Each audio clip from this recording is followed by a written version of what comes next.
তো hello guys, আপনারা হয়তো এখানে এনপিসিআর ওয়েবসাইটে এসে আপনারা এখানে ডিবি লিঙ্কটি চেক করেছেন। আপনাদের হয়তো এখানে হয়তো এনাবেল অপশনের জায়গায় ডিসেবল শো করছে। তাহলে আপনারা কি করবেন? তাহলে কিন্তু আপনাদের কিন্তু ফ্রেশ সিটিং করতে হবে।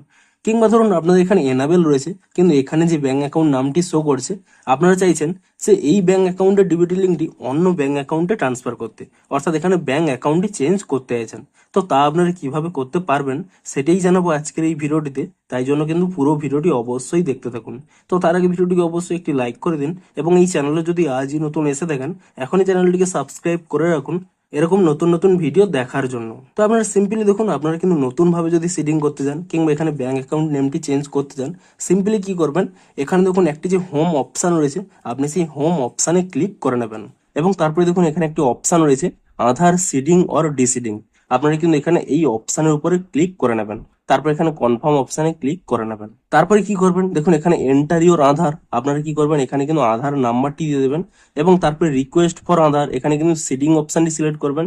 তারপর এখানে সিলেক্ট ইউর ব্যাংক এই অপশানে ক্লিক করে নিয়ে আপনারা নতুন যে ব্যাংকে ডিবিটি ট্রান্সফার করতে চাইছেন কিংবা নতুন ভাবে করতে চাইছেন সেই নতুন ব্যাংক অ্যাকাউন্টের নাম কিন্তু এখান থেকে সিলেক্ট করে নেবেন। এবং তারপরে দেখুন এখানে কিন্তু সিডিং টাইপ 3 রকম শো করছে। ধরুন আপনাদের ডিবিটি আগে থেকে কিন্তু ডিসেবল ছিল, কোনো ব্যাংক অ্যাকাউন্টের সাথে কিন্তু এনাবেল ছিল না। তাহলে আপনারা কি করবেন, এখানে কিন্তু ফ্রেশ সিডিং এই অপশনটি সিলেক্ট করবেন, অর্থাৎ নতুন করে যদি সিডিং করতে চান। এবারে দেখুন movement same bank with another account, এই অপশনটি কখন আপনারা সিলেক্ট করবেন, ধরুন আপনাদের একই ব্যাংকের দুটি অ্যাকাউন্ট রয়েছে, আপনারা চাইছেন যে অন্য একটি অ্যাকাউন্ট থেকে আরেকটি অ্যাকাউন্টে ট্রান্সফার করতে একই ব্যাংকের, তাহলে আপনারা এই অপশনটি সিলেক্ট করবেন। এবারে দেখুন movement from one bank to another bank, ধরুন আপনাদের অন্য একটি ব্যাংকে ডিবিটি লিঙ্ক ছিল এবং আপনারা চাইছেন অন্য একটি ব্যাংকে ট্রান্সফার করতে, ধরুন পিএনবি থেকে স্টেট ব্যাংক কিংবা স্টেট ব্যাংক থেকে পিএনবি এরকম করতে চাইছেন, তাহলে কিন্তু আপনারা এখানে লাস্ট অপশনটি সিলেক্ট করবেন। তারপরে কি করবেন, এখানে নিচের দিকে স্ক্রল করে নেবেন, এখানে অ্যাকাউন্ট নাম্বার চাইছে। আপনারা যে নতুন ব্যাংকে এটি লিঙ্ক করতে চাইছেন সেই নতুন ব্যাংকের অ্যাকাউন্ট নাম্বারটি কিন্তু এখানে দিয়ে দেবেন।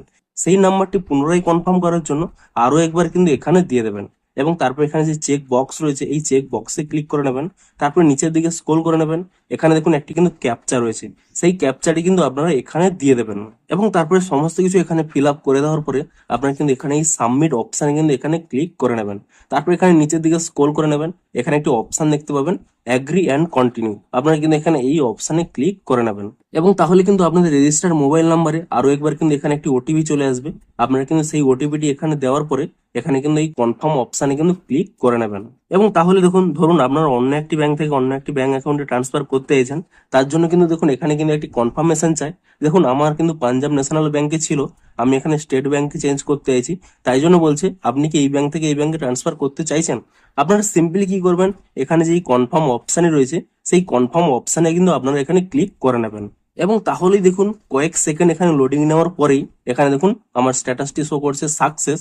এবং এখানে দেখুন রেজাল্টে স্পষ্টই বলছে ইওর আধার নম্বর এত successfully reseeded from Punjab National Bank to State Bank of India, অর্থাৎ আমার যে পাঞ্জাব ন্যাশনাল ব্যাংকে আমার ডিবিটি লিঙ্কটি ছিল তা কিন্তু স্টেট ব্যাংকে কিন্তু ট্রান্সফার হয়ে গেছে। এটি হলো ট্রান্সফারের ক্ষেত্রে। যদি আপনারা নতুন ভাবে এনাবেল করেন তাহলে দেখাবে যে সেই নতুন ব্যাংকের সাথে আপনাদের কিন্তু এনাবেল হয়ে গেছে। তো এভাবেই কিন্তু আপনারা খুব ইজিলি নতুন কোনো ব্যাংক অ্যাকাউন্টে সিডিংও করতে পারেন, কিংবা অন্য একটি ব্যাংক অ্যাকাউন্টে সিডিং থাকলে সেই ব্যাংক অ্যাকাউন্ট থেকে কিন্তু অন্য একটি ব্যাংক অ্যাকাউন্টেও ডিবিটি লিঙ্কটি কিন্তু ট্রান্সফার করতে পারেন।